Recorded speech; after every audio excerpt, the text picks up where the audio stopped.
क्रिप्टोकरेन्सीको विज्ञापनमा तस्बिर र भिडियो देखिएपछि सिआइबी पुगिन् नायिका प्रियङ्का कार्की। के भइरहेको छ त अनुसन्धान, यसको बारेमा पुरै जानकारी। राजीनामा दिनुपर्ने निर्वाचन आचार संहिताको प्रावधान विरुद्ध सर्वोच्च अदालत पुगे जनप्रतिनिधि। एमालेको पोलिट ब्युरो बैठक आज बस्दै। प्रधानमन्त्री शेरबहादुर देउबा आज मोरङ जाने कार्यक्रम।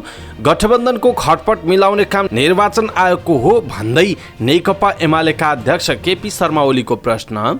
एमालेको भोटले जित्ने अनि एमालेकै बाकस खाली गर्छु भन्दै झलनाथ खनालप्रति ओलीको टिप्पणी। मन्त्री आले र सलमान खान बीच भर्चुअल संवाद हुने। दबङ टुर जेठ 14 मा हुने। केपी शर्मा ओली राजनीतिका अराजक पात्र रहेको नेपाली कंग्रेसका केन्द्रीय सदस्य प्रदीप पौडेलको भनाई। कटवाल काण्डले हामीलाई 14-15 समूहमा विभाजन गर्यो भन्दै नेकपा माओवादी केन्द्रका अध्यक्ष पुष्पकमल दाहाल प्रचण्डको धारणा। अहिले बहस भइरहेको र अन्तिममा चुनावमा जाने निर्णय हुने नेत्र विक्रम चन्द विप्लव नेतृत्वका प्रवक्ता खड्गबहादुर विश्वकर्मा प्रकाण्डको भनाई। अबको संसदीय चुनावबाट राष्ट्रिय पार्टी बन्ने राष्ट्रिय प्रजातन्त्र पार्टी नेपालका अध्यक्ष कमल थापाको भनाई।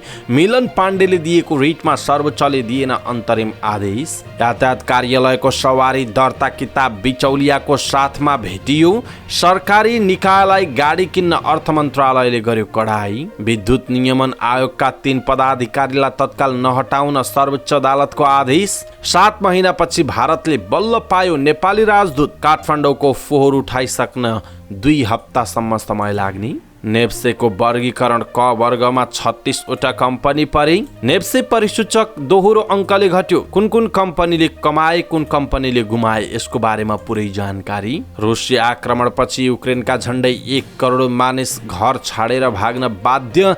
युक्रेन र रुस युद्धले भारतको अर्थतन्त्रमा पनि समस्या। नेपाल आर्मीका दिनेश बुढा र बागमती प्रदेशकी रुबिना खड्का जीपी कोइराला स्मृति प्रोफेसनल आइटिएफ तेक्वान्डो च्याम्पियनसिपमा च्याम्पियन बने। नेपालले फिफा वरियतामा सुधार हुने गरी खेल खेल्ने राष्ट्रिय फुटबल टोलीका मुख्य प्रशिक्षक अल मुताहिरीको भनाई। र समाचारको अन्त्यमा हेल्थ टिप्स अर्थात् स्वास्थ्यसँग सम्बन्धित जानकारीमा आज हामी पेट दुख्दा वा ग्यास्ट्रिकले सताउँदा के गर्नुपर्छ भनेर जानकारी दिँदैछौँ। हामीलाई अन्तिमसम्म हेर्नुहोला। दर्शक महानुभाव नमस्कार। समाचारपाटी.com को न्युज बुलेटिनमा यहाँलाई हार्दिक स्वागत छ।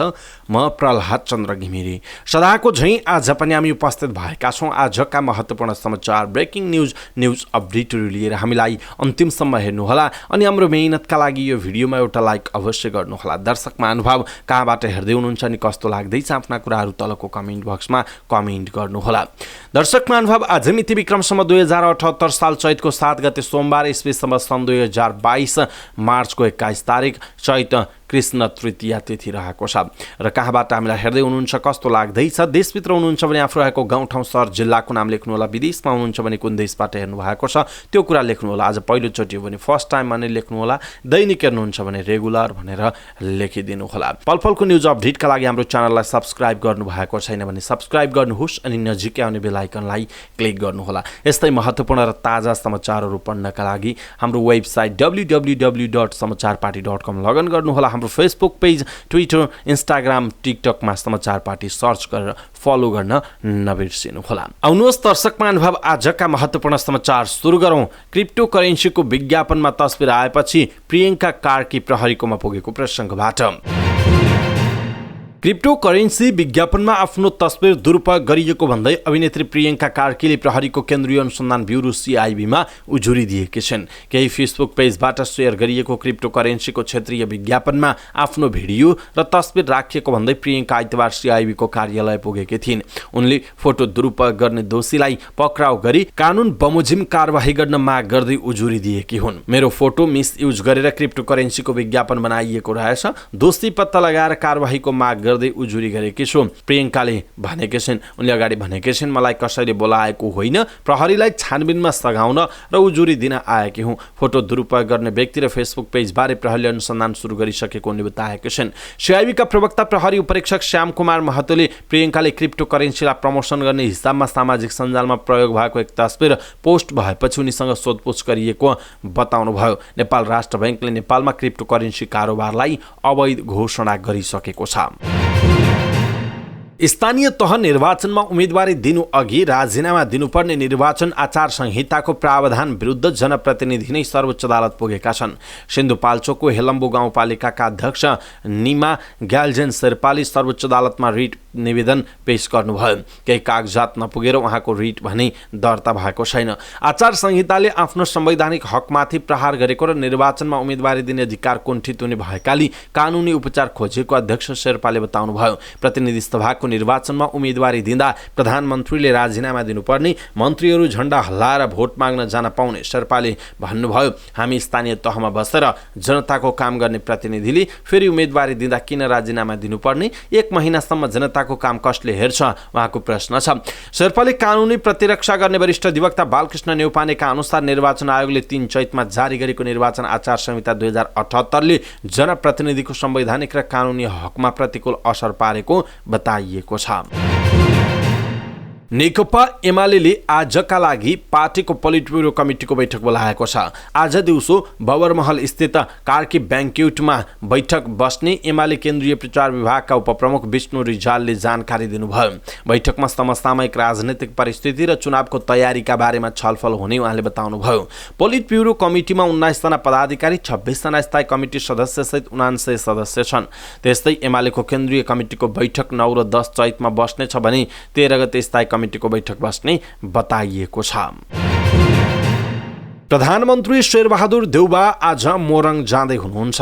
उहाँ सुन्दर रैंचा नगरपालिकामा आयोजित विभिन्न कार्यक्रममा सहभागी हुन मोरङ जान लाग्नु भएको हो। सुन्दर रैंचा नगरपालिकाका उपप्रमुख धनमाया तामाङका अनुसार प्रधानमन्त्री देउबा आज बिहान सो नगरपालिकाद्वारा आयोजित 3 वटा कार्यक्रममा सहभागी हुनुहुने बताइएको छ। प्रधानमन्त्री देउबाले सुन्दर रैंचा नगरपालिकामा निर्मित नगर अस्पतालको उद्घाटन गर्ने कार्यक्रम छ। उहाँले सो नगरपालिकाको प्रशासनिक भवन र सुन्दर रैंचा नगरपालिका वडा नम्बर 9 मा निर्माण हुने कृषि बजारको शिलान्यास गर्ने कार्यक्रम रहेको उपप्रमुख तामाङले बताउनुभयो।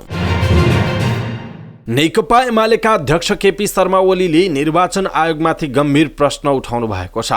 मतपत्रमा निर्वाचन चिन्हका लागि प्रयोग गरिने रङलाई लिएर प्रश्न गर्दै आउनु भएका उहाँले मनोनयन दर्ताका लागि 2 दिन छुट्याएकोमा समेत विरोध गर्नुभयो। सधैँ निर्वाचन आयोगले मनोनयन दर्ताका लागि 1 दिन दिने गर्थ्यो। यसपटक वैशाखको 11 र 12 गते 2 दिनलाई दिने भयो। आइतबार इलामको फिक्कलमा आयोजित पार्टी प्रवेश कार्यक्रममा एमाले अध्यक्ष ओलीले भन्नुभयो, 2 दिन किन चाहियो? 5 दलीय गठबन्धनमा खटपट परेर 1 दिनमा नमिल्न सक्छ, भोलिपल्ट मिल्छ, उहाँको भनाइ छ। उहाँले अघि भन्नुभयो 5 दलीय गठबन्धनको खटपट मिलाउने काम निर्वाचन आयोगको हो, उहाँको प्रश्न छ।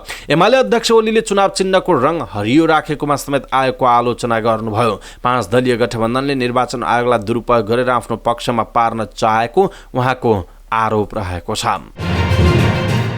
नेकपा एमालेका अध्यक्ष केपी शर्मा ओलीले नेकपा एकीकृत समाजवादीका नेता झलनाथ खनालप्रति कटाक्ष गर्नुभयो। इलामको फिक्कलमा आयोजित कार्यक्रममा उहाँले एमालेले लगाइदिएको जुङ्गाको ताउ लगाएर हिँडेको भन्दै खनालप्रति कटाक्ष गर्नुभएको हो। काठमाडौँमा आयोजित कार्यक्रममा पूर्व प्रधानमन्त्री खनालले आउँदो चुनावमा ओलीको बाकास खाली हुने बताउनु भएको थियो। खनालकै निर्वाचन क्षेत्रमा पुगेर ओलीले त्यसको जवाफमा भन्नुभयो, नेकपा एमालेले लगाइदिएको जुङ्गामा ताउ लगाउने, अहिले अनि एमालेको बाकस खाली हुन्छ भन्ने, बाकस कसको खाली हुन्छ म भन्दिनँ, तपाईहरुले जवाफ दिनुपर्छ, आउँदो वैशाख 30 गते उहाँले भन्नुभएको छ। एमालेका कार्यकर्ताको बलमा चुनाव जितेकाहरू राजीनामा दिनुको सट्टा एमाले विरुद्ध नै लागेको ओलीले बताउनु भएको छ। संस्कृति पर्यटन तथा नागरिक उड्डयन मन्त्री प्रेमबहादुर आले र बलिउड अभिनेता सलमान खानले नेपालको पर्यटन प्रवर्धन बारे छलफल गर्ने भएका छन्। यसै साता हुने भर्चुअल संवादमा मन्त्री आले र सलमान सहित नेपालबाट विभिन्न क्षेत्रमा क्रियाशील व्यक्ति सहभागी हुने बताइएको छ। सलमानलाई नेपाल ल्याउन लागेको ओडिसी इन्टरटेनमेन्टले आइतबार विज्ञप्ति जारी गर्दै भर्चुअल छलफल हुन लागेको जनाएको छ। आगामी जेठको 14 गते दशरथ रङ्गशालामा आयोजना हुने सलमानको दबाङ रिलोडेड टुर र पर्यटन प्रवर्धन बारे छलफल हुन लागेको बताइएको छ। त्यस अवसरमा सलमानले नेपाली सञ्चारकर्मीले सोधेका प्रश्नको जवाफ पनि दिनेछन्। ओडिसीले नै यसअघि सलमानलाई नेपाल ल्याउन तयारी गरे पनि विवादका कारण कार्यक्रम रोकिएको थियो। तर यसपटक मन्त्री आलेकै पहलमा सलमानलाई ल्याउन लागि हो। पछिल्लो समय मन्त्री आले फिल्मी गतिविधिमा निकै सक्रिय रहनु भएको छ। नेपाली कांग्रेसका केन्द्रीय सदस्य प्रदीप पौडेलले केपी शर्मा ओली नेपाली राजनीतिका अराजक पात्र भएको बताउनुभयो। लमजुङको मध्य नेपालमा आयोजित कार्यक्रममा बोल्दै उहाँले ओलीले 2/3 मत पाएर सरकार चलाउने म्यान्डेट पाउँदा आफ्नै अहमताले अवसर गुमाएको बताउनुभयो। पार्टीभित्र र बाहिर उहाँले कसैलाई पनि सम्मान गर्न सक्नु भएन, उहाँमा बढी नै अहमता छ। सरकारमा हुँदा कार्यकर्तालाई अरिङ्गाल भएर टोक्न भन्ने कहिले के भन्ने उहाँले भन्नुभएको छ। नेकपा माओवादी केन्द्रका अध्यक्ष पुष्पकमल दाहाल प्रचण्डले कटुवाल काण्डपछि पार्टीमा विभाजनको श्रृङ्खला सुरु भएको बताउनुभयो। पोखरामा आयोजित प्रशिक्षण कार्यक्रममा प्रशिक्षण दिँदै अध्यक्ष प्रचण्डले विभाजन हुँदै अहिले 14-15वटा समूह बनेको समेत बताउनुभयो। कटुवाल काण्ड हुँदै पार्टी विभाजनको श्रृङ्खला सुरु भएको थियो। प्रचण्डको भनाइ छ, एउटा, दुईटा, तीनवटा कति हो कति, अहिले फेरि एकता कति हो कति, 14-15 समूह लाइनमा छन् उहाँको भनाइ छ। प्रचण्ड माओवादी आन्दोलनलाई नयाँ ढङ्गले रूपान्तरण गर्नुपर्ने कुरामा पनि जोड दिनुभयो। यो पार्टी क्रान्तिकारी पार्टीकै रूपमा रूपान्तरण गर्ने वा त्यत्तिकै छाडिदिने बनाउन सम्भव छ भन्ने प्रतिगमन विरुद्धको आन्दोलनले देखायो। प्रचण्डको भनाइ छ, फलाम तातेको बेला हान्नुपर्छ, यही हो बेला भनेर हामी पार्टी निर्माणतिर लागेका हौँ उहाँको भनाइरहेको छ। नेत्रविक्रम चन्द विप्लव नेतृत्वको नेपाल कम्युनिस्ट पार्टीको केन्द्रीय समितिको बैठक जारी छ। कपिलवस्तुको शिवगढीमा जारी बैठकमा महासचिव विप्लवले स्थानीय चुनावमा जानुपर्ने मत सहित पेश गरेको राजनीतिक प्रतिवेदनमाथि केन्द्रीय सदस्यहरूले धारणा राखिरहेका छन्। पार्टी प्रवक्ता एवं सचिवालय सदस्य खड्गबहादुर विश्वकर्मा प्रकाण्डले अहिले महासचिवले राखेको प्रतिवेदनमाथि बहस भइरहेको र अन्तिममा प्रतिवेदनमा राखिएको विचारकै पक्षमा निर्णय हुने बताउनुभयो। महासचिवको प्रतिवेदन पेश गर्नु भएको छ, त्यसमा साथीहरूले विचार राख्ने क्रम जारी छ। उहाँले भन्नुभयो, अहिलेको स्थितिलाई दृष्टिगत गरेर जनचाहनालाई दृष्टिगत गरेर आगामी चुनावलाई हेर्नुपर्छ भन्ने प्रतिवेदनको भावना छ, त्यसैलाई लिएर बहस भइरहेको छ उहाँले भन्नुभयो। विश्वकर्माले थप्नुभयो, तर अन्तिममा प्रतिवेदनमा जे छ त्यही दिशातिरै बैठक जान्छ उहाँको भनाइ छ। विश्वकर्मा चुनाव उपयोग गरेर जाने पक्षमा हुनुहुन्छ। त्यस्तै सचिवालयका अर्का सदस्य सन्तोष बुढा मगर पनि चुनावको पक्षमा खोल्नु भएको छ। सचिवालय सदस्यहरू धर्मेन्द्र वास्तोला र हेमन्त प्रकाश ओली मात्र चुनाव बहिष्कार गर्ने पक्षमा रहेको बताइएको छ। राप्रपा नेपालका अध्यक्ष कमल थापाले 2079 मक्सिरमा हुने प्रतिनिधि सभाको निर्वाचनबाट पार्टीलाई राष्ट्रिय पार्टी बनाउने दावी गर्नुभयो। पार्टी कार्यालयमा पत्रकारहरूसँग कुराकानी गर्दै उहाँले आफूहरूको मुख्य लक्ष्य पार्टीलाई राष्ट्रिय पार्टी बनाउने रहेको बताउनुभयो। हाम्रो मुख्य लक्ष्य भनेको 2079 मक्सिरमा हुने संसदीय चुनावबाट हामी राप्रपा नेपाललाई राष्ट्रिय पार्टी बनाउँछौँ उहाँले भन्नुभयो। त्यसपछि पनि आफूहरूको गति तीव्र हुने भन्दै थापाले केही वर्षमा नेपाली कांग्रेस र कम्युनिस्ट पार्टीहरू सरहको पार्टी बन्ने दावी गर्नुभयो। आफूहरूलाई सामाजिक सञ्जालमा गाली गरेको भन्दै थापाले त्यसले केही फरक नपर्ने समेत उहाँको भनाइरहेको छ। विवेकशील साझा पार्टीबाट कारवाहीमा परेका पूर्व संयोजक मिलन पाण्डेले सर्वोच्च अदालतमा दिएको रिटमा अन्तरिम आदेश दिन सर्वोच्च अदालतले अस्वीकार गरेको छ। पार्टीबाट निष्कासनमा परेका पाण्डेले पार्टी एकीकरणको घोषणा पत्र र विधान खारेज गर्ने सम्झौता पत्र अनुरूप एकता महाधिवेशन छल्ने गरी संविधान विरोधी दस्तावेज ल्याएर आफूमाथि अवैधानिक रूपमा कारवाही गरेको भन्दै अध्यक्ष मिश्र विरुद्ध रिट निवेदन दिनुभएको थियो।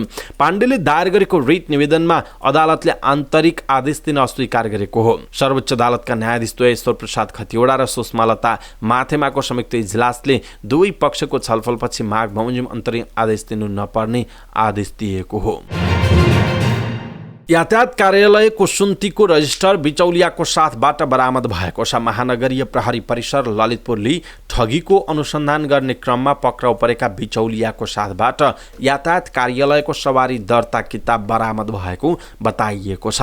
ललितपुर प्रहरीका एसपी सिद्धि विक्रम शाहका अनुसार यातायात कार्यालयको रजिस्टर सहित बिचौलिया मनोज वास्तोलालाई आइतबार शङ्खुमुलबाट पक्राउ गरिएको बताइएको छ। हुन्डाईको ग्रान्ड i10 कार बिक्री गरिदिन्छु भनेर पैसा लिएर गाडी नदिएपछि उनी विरुद्ध ठगीको जुरी परेको थियो।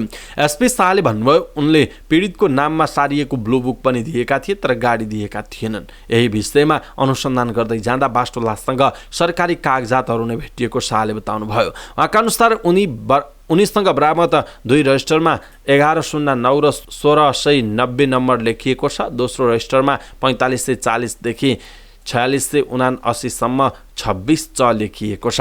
प्रहरीका अनुसार वास्तोला विरुद्ध 8,50,000 रुपैयाँ ठगी गरेको उजुरी छ।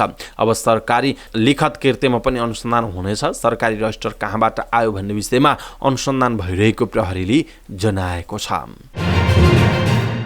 सरकारी निकायलाई नयाँ गाडी खरिद गर्न अर्थ मन्त्रालयले कडाई गरेको छ। खास गरी विदेशी मुद्राको सञ्चितमा देखिएको चापका कारण अर्थले मन्त्रालय र सरकारी निकायहरूबाट नयाँ गाडी खरिदका लागि आउने प्रस्तावलाई फिर्ता पठाउन थालेको हो। अर्थ सचिव मधु कुमार मरासिनीका अनुसार अति आवश्यक रहेको प्रमाणित नभएसम्म सरकारी निकायलाई नयाँ गाडी खरिदमा स्वीकृति नदिएको उहाँले बताउनुभयो। कोभिड-19 पछि सरकारले खर्च कटौतीमा निकै ध्यान दिएको छ। उहाँले थप्नुभयो, यस वर्ष विदेशी मुद्राको सञ्चितमा आएको चापले हामी अति आवश्यक नपरेसम्म नयाँ गाडी खरिदमा कडाई गरेका हौँ।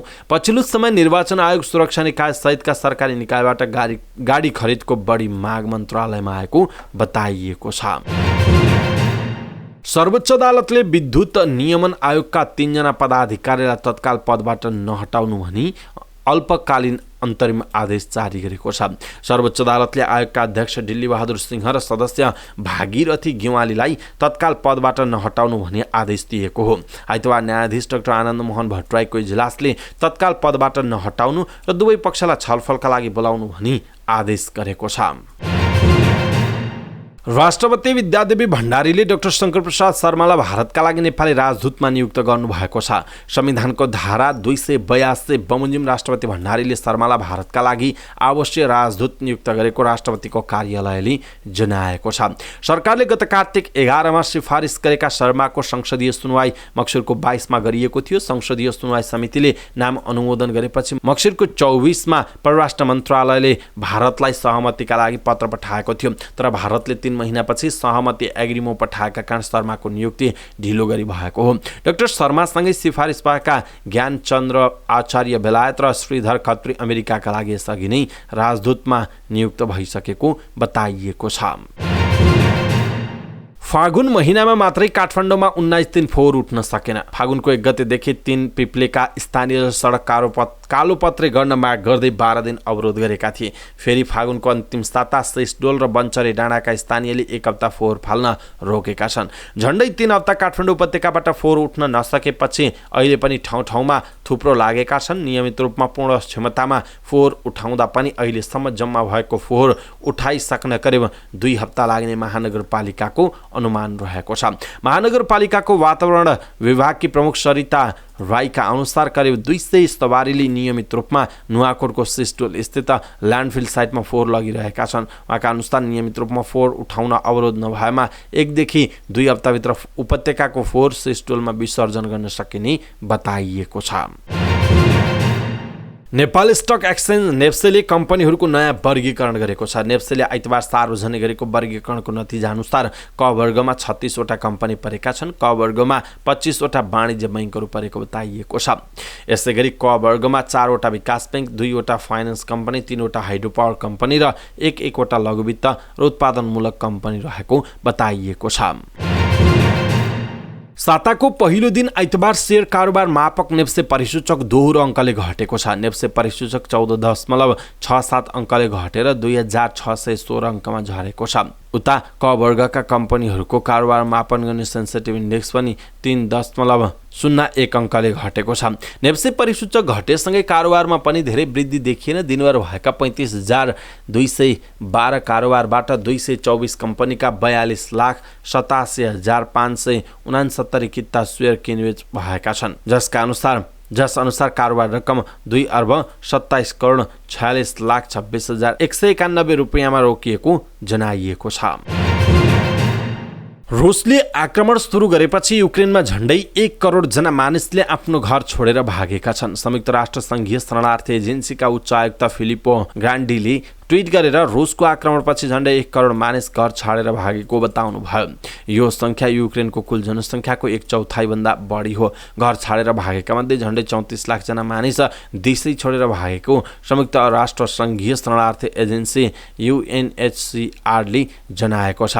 बाँकी देशभित्रै विस्थापित भएका छन्। देश छाडेर भाग्ने मध्ये झन्डै 90% महिला तथा बालबालिका रहेको बताइएको छ। युक्रेनले 18 देखि 60 वर्ष उमेर समूहका पुरुषलाई भने देश छाडेर भाग्ने अनुमति दिएको छैन। रुस र युक्रेन युद्धले भारतको अर्थतन्त्र पनि समस्यामा परेको छ। कोरोना महामारीका कारण आर्थिक वर्ष 2021-22 मा 6.6% घटेको भारतीय अर्थतन्त्र यो वर्ष 9.2% बढ्ने अनुमान थियो। तर भारतमा पेट्रोलियम पदार्थ र कृषि सामग्री आपूर्ति गर्ने देशहरू रुस र युक्रेन बीच युद्ध हुँदा अर्थतन्त्रको वृद्धि दर कम हुने सम्भावना बढेको समाचार संस्था सिन्ह्वाले जनाएको छ। रुस र युक्रेन युद्धका कारण भारतमा खाने तेल र पेट्रोलियम पदार्थको भाव बढेको छ। इन्धनको भाव बढ्दा त्यसको असरले दैनिक उपभोग्य वस्तुहरूको मूल्य वृद्धि भएको छ। प्रतिदिन 55 लाख ब्यारेलसम्म पेट्रोलियम पदार्थ खपत गर्ने भारत विश्वको तेस्रो ठूलो उपभोक्ता हो। इन्धनको मूल्य वृद्धिले भारतमा पूर्वाधारका कामसँगै आर्थिक पुनरुत्थान पनि प्रभावित भएको बताइएको छ। नेपाल आर्मीका दिनेश बुढा मगर र बागमती प्रदेशकी रुबिना खड्का जीपी कोइराला स्मृति प्रोफेसनल आइटिएफ तेक्वान्दो च्याम्पियनसिप आइतबार च्याम्पियन बनेका छन्। त्रिपुरेश्वर स्थित राष्ट्रिय खेलकुद परिषद राखेपको कवड हलमा भएको पुरुष 55-63 केजी फाइनलमा दिनेशले आफ्नै विभागका प्रमोद साहुलाई पराजित गरे। आर्मीकै प्रेम मगर तेस्रो भए। सेमी फाइनलमा दिनेशले बागमतीका निर्मल तामाङ तथा प्रमोदले आर्मीका प्रेम मगरलाई हराउँदै उपाधि भिडन्त पक्का गरेका हुन्। नेपाल अन्तर्राष्ट्रिय तेक्वान्दो महासंघ NITF को सहकार्यमा गिरिजा प्रसाद कोइराला फाउन्डेसनले आयोजना गरेको प्रतियोगिताको महिला 47-55 केजी उपाधि भिडन्तमा रुबिकाले आर्मीकी हिमा खड्कालाई पाखा लगाइन्। लुम्बिनी प्रदेशकी तेरिया सापकोटा तेस्रो भइन्। फाइनल यात्रा तय गर्न रुबिकाले APF की सञ्चिता तामाङ तथा हिमालले लुम्बिनीकी तेरियालाई सेमिफाइनलमा पन्छाएका थिए। पुरुष महिला दुवैमा शीर्ष 3 स्थान हात पार्नेले क्रमशः 500, 300 र 200 का दरले अमेरिकी डलर पुरस्कार सहित गिफ्ट ह्याम्पर पाएको बताइएको छ। राष्ट्रिय फुटबल टोलीका मुख्य प्रशिक्षक अब्दुल्लाह अल मुतायरीले थाइल्यान्डसँगको मैत्रीपूर्ण फुटबलमा नेपालले फिफा वरियतामा सुधार हुने गरी खेल्ने बताएका छन्। अखिल नेपाल फुटबल संघले आयोजना गरेको विदाई कार्यक्रममा उनले यस्तो बताएका हुन्। केही अनुभवी राष्ट्रिय खेलाडी बिना नै हामीले तयारी गरेका छौँ। फिफा वरियतामा सुधार हुने गरी खेल्छौँ। नेपालले इन्डोनेसिया र जोर्डन जत्तिकै बलियो थाइल्यान्डसँग जित या बराबरीका लागि खेल्नेछ, प्रशिक्षक अल मुतायरीले भनेका छन्। AFC एसियन कप छनौट तयारीमा रहेको नेपाली राष्ट्रिय फुटबल टोलीले अन्तर्राष्ट्रिय मैत्रीपूर्ण खेलका लागि एन्फाले आइतबार विदाई गरेको हो। समाचार पार्टी न्यूज बुलेटिनको क्रममा अब समाचार पार्टी हेल्थ टिप्सको पालो। आजको हेल्थ टिप्समा हामीले पेट दुख्दा वा ग्यास्ट्रिकले सताउँदा के गर्ने, यस्तो छ घरेलु उपचार विधि भन्ने विषयवस्तुमा जानकारी दिनेछौँ। हामीलाई अन्तिमसम्म हेर्नुहोला। सबै नेपालीहरूमाझ पुर्याउनका लागि यो भिडियोलाई सक्दो सेयर गर्नुहोला। नेपालका धेरै मानिसहरूले पेट सम्बन्धी समस्या भोगिरहेका हुन्छन्। कसैलाई अपस्त, कसैलाई ग्यास्ट्रिकले सताउँछ। खास गरी रोग प्रतिरोधात्मक क्षमता कमजोर भएका बालबालिका, वृद्ध रोगीहरू यसको चपेटामा पर्ने गर्छन्। खानपानमा सतर्क रहँदै पनि कहिलेकाहीँ पेट दुख्ने, वान्ता हुने, ग्यास्ट्रिकले सताउने हुन सक्छ। त्यसो त किन हुन्छ पेटमा समस्या? वर्षायाममा पाचन क्षमता कमजोर हुने र खाद्य पदार्थ संक्रमण हुने भएकाले यस्तो समस्या देखा पर्नु सामान्य हो। सामान्य कारणमा आमाशयमा धेरै अम्ल बनेर पेटमा ब्याक्टेरिया फैलिएर कलेजोमा समस्या भएर दूषित पानी वा कोल्ड ड्रिङ्क्सको सेवन, स्ट्रिट फुड अर्थात् फुटपाथमा राखेको खानेकुराको सेवन, खाना साथ तुरुन्त पानी पिउँदा, काँचो खानेकुरा सेवन गर्दा, पूर्ण रूपले पेट सफा नहुँदा, आन्द्रामा कुनै समस्या हुँदा, पेटमा ग्यास बनेका कारण आदि अवस्थामा पेटमा समस्या हुन सक्छ। त्यसो त के गर्ने त? जब हामीलाई बिसन्चो हुन्छ औषधि किनेर खान्छौँ। यस्ता औषधिले पीडाबाट छुटकारा त दिन्छ, तर शारीरिक स्वास्थ्यमा भने असर गरिरहेको हुन्छ। त्यसैले सकेसम्म घरेलु औषधि सेवन गर्नु नै बढी फाइदाजनक हो, जो सहजै उपलब्ध हुन्छ, सस्तो पर्छ र साइड इफेक्ट पनि हुँदैन। अचूक औषधि हो अदुवा। तपाईको भान्सामा सजिलै पाइने चिज हो अदुवा। पेट सम्बन्धी कुनै पनि समस्यामा अदुवा निकै उपयोगी हुन्छ। यसले पेटको पीडाबाट चाँडै छुटकारा दिन सक्छ। कसरी प्रयोग गर्ने त? अदुवामा एन्टी इन्फ्लेमेटरी गुण हुन्छ, जसका कारण यसले शरीरमा पाचक रस उत्पादन बढाउँछ। पाचक रस बढेपछि खानेकुरा सजिलै पच्छ, साथै अतिरिक्त ग्यास शरीरबाट बाहिर निस्कन्छ। यसका लागि अदुवालाई ससाना टुक्रा गर्नुपर्छ र त्यसलाई चपाएर सेवन गर्नुपर्छ। पेटमा असहज महसुस भयो भने अदुवाको जुस बनाएर पिउनुपर्छ। यसका लागि 1 गिलास मनतातो पानीमा अदुवाको रस र चिनी मिश्रण गर्नुपर्छ। पेट फुल्ने वा एसिडिटीको समस्या हुनेका लागि यो निकै उपयोगी हुने बताइएको छ। त्यस्तै गरी पेटमा दुखाइ वा कुनै किसिमको समस्या छ भने अदुवाको चिया बनाएर पनि पिउन सकिन्छ। अदुवालाई टुक्रा गरेर पिस्ने, त्यसमा 1 कप पानी राखेर केही क्षण उमाल्नुपर्छ। अब मह घोलेर त्यसलाई पिउन सकिन्छ। कागती र मह दुवै पाचन यन्त्रका लागि फाइदाजनक मानिन्छन्। महमा यस्तो इन्जाइमको मात्रा उच्च हुन्छ जसले खानेकुरालाई चाँडै पचाउँछ। यसका लागि 2 कप पानीमा 1 टुक्रा अदुवा राख्ने, त्यसमा कागतीको रस मिलाउने, धीमा आँचमा यसलाई केही क्षण उमालेपछि मह मिसाएर पिउन सकिन्छ। मसलाको रूपमा प्रयोग गरिने जिरा पेटको समस्यामा लाभदायक हुन्छ। पेटमा कुनै गडबडी भयो भने जिरालाई यसरी प्रयोग गर्न सकिन्छ, जस्तो कि केही जिरा तावामा राखेर भुट्ने र दिनमा केही पटक पानीसँग यसलाई चपाएर खानुपर्छ। अर्को हो प्याजको रस। पेटको समस्या हटाउनका लागि प्याज निकै उपयोगी हुन्छ। प्याजको रसमा थोरै नुन मिसाएर पिउनुपर्छ, आराम मिल्छ। अब सावधानीको कुरा गरौँ। अदुवा पेटको समस्यामा फाइदाजनक हुन्छ, तर यसको मात्रा हुन्छ। सीमित मात्रामा उपयोग गरेमा यसबाट लाभ मिल्ने हो। यदि आवश्यकताभन्दा बढी अदुवा सेवन गरियो भने त्यसले पेटमा जलन हुन्छ, कहिलेकाहीँ पखला पनि लाग्न सक्छ। जो मुटुका रोगी छन्, मधुमेह, ब्लिडिङ डिसअर्डर र अल्सरको समस्याले ग्रस्त छन्, उनीहरूले यस्तो विधि अपनाउनु अघि चिकित्सकको सल्लाह पनि लिनुपर्नेछ। दर्शक महानुभाव, आज हामीले यहाँहरूलाई पेट दुख्दा वा ग्यास्ट्रिकले सताउँदा के गर्ने, घरेलु उपचार विधिको विषयमा जानकारी गरायौँ। कस्तो लाग्यो आफ्नो धारणा तलको कमेन्ट बक्समा कमेन्ट गर्नुहोला। सबै नेपालीहरू माझ पुर्याउनका लागि यो भिडियोलाई सक्दो सेयर गर्न पनि नबिर्सिनुहोला।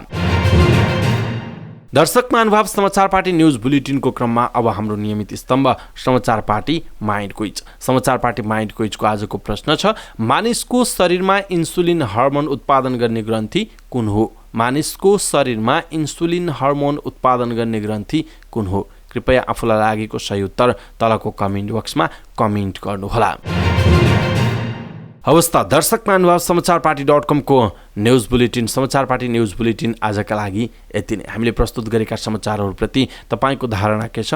आफ्नो धारणा तलको कमेन्ट बक्समा कमेन्ट गर्नुहोला। हाम्रो मेहनतका लागि यो भिडियोमा एउटा सानो लाइक अवश्य गर्नुहोला। दर्शक महानुभाव, पल पलको न्युज अपडेटका लागि हाम्रो च्यानललाई सब्स्क्राइब गर्नुहोस् अनि नजिकै आउने बेल आइकनलाई क्लिक गर्नुहोला। यस्तै ताजा र महत्त्वपूर्ण समाचारहरू पढ्नका लागि तपाईँले हाम्रो वेबसाइट www.समाचारपार्टी.com लगइन गर्न नबिर्सिनुहोला। पल पलको न्युज अपडेटका साथ फेरि हाम्रो भेट हुनेछ। तपाईँ समाचारपार्टी.com हेर्दै गर्नुहोस्। नमस्कार।